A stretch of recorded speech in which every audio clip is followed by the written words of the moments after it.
La palabra al diputado Recalde.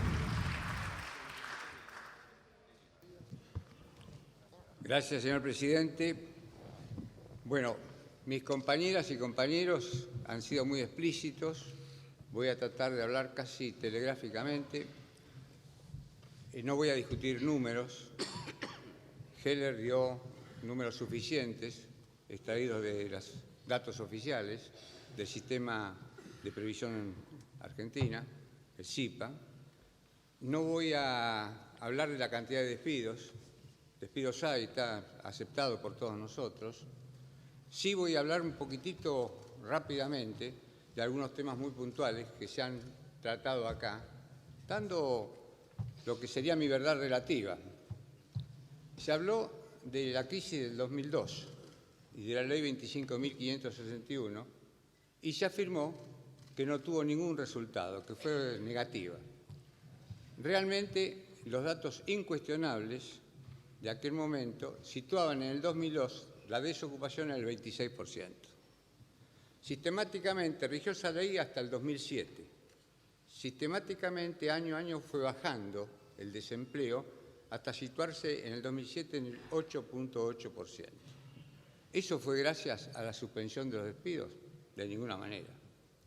Eso fue gracias a un modelo económico de Néstor Kirchner, que priorizó el mercado interno, que tomó medidas contracíclicas, que hizo crecer la producción, que hizo renacer derechos sustantivos del movimiento obrero, como las convenciones colectivas de trabajo, como el Consejo del Empleo, la Productividad y el Salario Mínimo Vital y Móvil, que habían estado congelados durante mucho tiempo.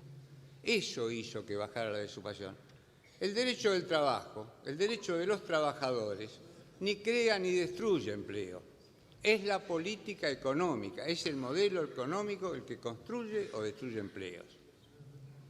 Lo que puede hacer el derecho laboral, el derecho de los trabajadores, es distribuir con más equidad el empleo que ya existe. ¿Cómo? Regulando la jornada de trabajo. Acá en esta Cámara hay un proyecto de ley que reduce la jornada semanal de 48 horas a 45 horas. Es muy poco.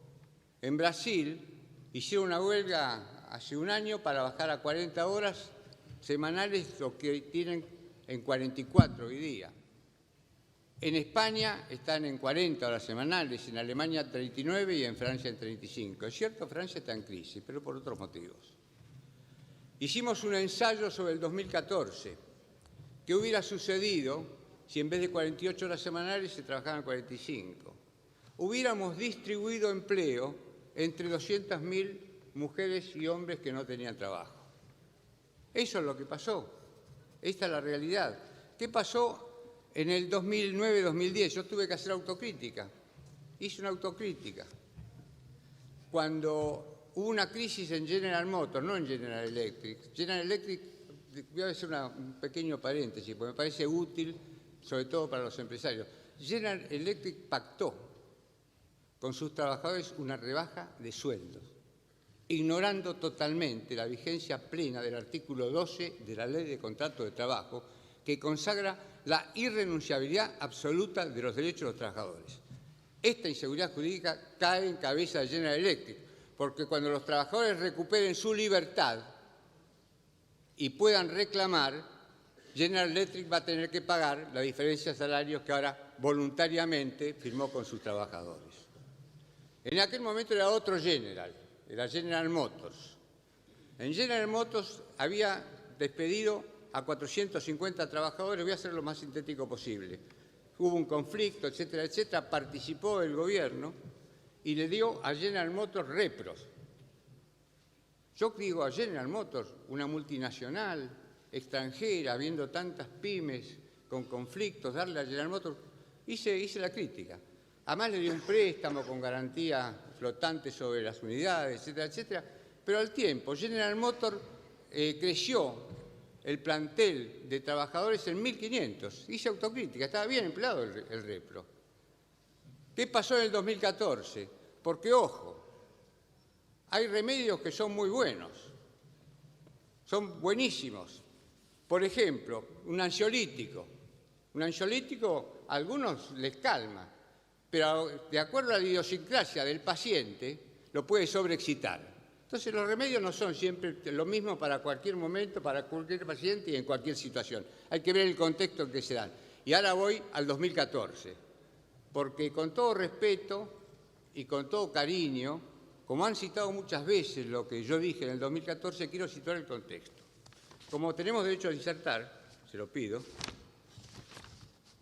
tengo algunas, me puse a buscar, a bucear qué había pasado en esa época. A fines del 2013, diciembre, se produjeron sublevaciones de las policías provinciales, saqueos, zonas liberadas, muertos. Esa fue la víspera de un movimiento desestabilizador del gobierno. Comienza enero y empiezan unos aumentos absolutamente injustificados de los precios de la canasta familiar. Hay inflación creciente. Y de repente una persona que me imagino que debe ser muy capaz para que nombre el presidente de una multinacional como Shell, compra el dólar, no me acuerdo si en 8.40 o en 8.70 al banco HSBC, cuando lo podía comprar a 7.20. Eso produce una corrida cambiaria. Así había todo un movimiento desestabilizador y una devaluación del 22%, creo que fue en ese momento. En ese momento, el movimiento obrero lo que pedía era o que se convoque al Consejo del Salario Mínimo Vital y Móvil por el aumento de precio, la devaluación, o que den pago a puentes, pero no pedía, porque no había cesantías en el Estado Nacional. En enero del 2014, busquen lo que quieran buscar, no había tampoco despidos. Lo que pedían era otra cosa. Y tengo los documentos acá, y los que van a servir para insertar, no los voy a leer, obviamente, pero realmente en ese momento yo entendía, y me puedo equivocar, en mi verdad relativa, que hablar de la doble indemnización, no la reinstalación, la doble indemnización era provocar un aumento de la crisis y de la desestabilización de nuestro gobierno que estaba ocurriendo. Esa fue tal vez mi error, pero no una contradicción, porque lo que yo pensaba que era lo conveniente para los trabajadores y para el país en ese momento. Y puedo seguir con algunas cosas. Realmente, cuando estamos tratando esta ley, es una ley que forma parte del derecho del trabajo. Y está el artículo 14 bis de la Constitución Nacional, que habla expresamente, comienza diciendo, el trabajo en sus diversas formas gozará de la protección de los trabajadores, que entre otras cosas le garantizan la estabilidad en el empleo, la reparación contra un despido arbitrario. O sea, vamos en camino, sobre todo cuando esta ley está planteando la reinstalación, porque lo que queremos no es la doble indemnización. Si lo medimos en términos de poder adquisitivo, algunos compañeros dijeron, son los salarios del año pasado. Les voy a dar un solo dato estadístico. En 1946, en el gobierno de Juan Domingo Perón, la indemnización mínima equivalía a que el trabajador pudiera comprar 3.333 kilos de pan. ¿Sabe cuánto puede comprar ahora? 170 kilos. Si medimos el pan entre 25 y 30 pesos, en algunos lugares está 40. No, yo consigo más barato, 35. Después le digo dónde, en todos casos. Pero de todas maneras, fíjense cómo perdió poder adquisitivo. Entonces, doble indemnización, la reinstalación en el puesto. Esa es la manera de tutelar. Muchos creen que el salario es solamente costo laboral. Y yo aprendí de buenos economistas que el salario además es consumo e inversión. Cuidemos el empleo, cuidemos a los trabajadores. El salario tiene naturaleza alimentaria. El empleo es un derecho humano, hoy día con la evolución de las sociedades.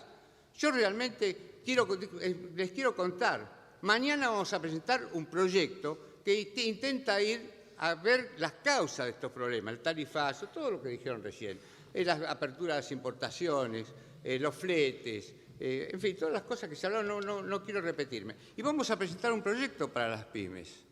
Yo vengo personalmente trabajando hace mucho tiempo con las pymes. Me parece que son realmente a quienes tenemos que defender, tenemos que proteger, sin distinguir entre los trabajadores. No hay trabajadores pequeños, trabajadores medianos y trabajadores grandes, son todos iguales. Hay que proteger a los distintos son las micropymes. Ahí hay que defender. Y en eso vamos a llegar a acuerdos. Esta vieja deformación profesional. Buscar acuerdos. Tratemos mañana mismo proyectos que hay. El Frente Renovador tiene, seguramente ustedes también tienen algún proyecto para las pymes. Juntémonos y veamos cómo vamos a las causas de los problemas. A las causas. No empecemos a cortar el hilo por lo más delgado. ¿Y por qué queremos rápidamente la ley? Porque, parafraseando una canción, hasta ahora exactamente hay muchos obreros en la calle. No solamente por los empresarios que simularon un acuerdo en la Casa de Gobierno, como por ejemplo el ingeniero Ledesma, Carlos Blaquier, que despidió trabajadores, o el Renatea, que está por despedir ahora a 500 trabajadores. Hay muchos despidos. Esto tiene que ser un mensaje a los empleadores que no queremos, que este Congreso quiere tutelar los derechos de los trabajadores y el derecho al empleo. Y le pido al presidente que no la vete. Y si quiere que conversemos a ver si hay otros remedios que no sea el veto, para realmente proteger el empleo. Y la verdad, creo que si el presidente la veta, va a existir otro veto. Va a ser el veto de los trabajadores. Gracias, presidente. Gracias, señor diputado.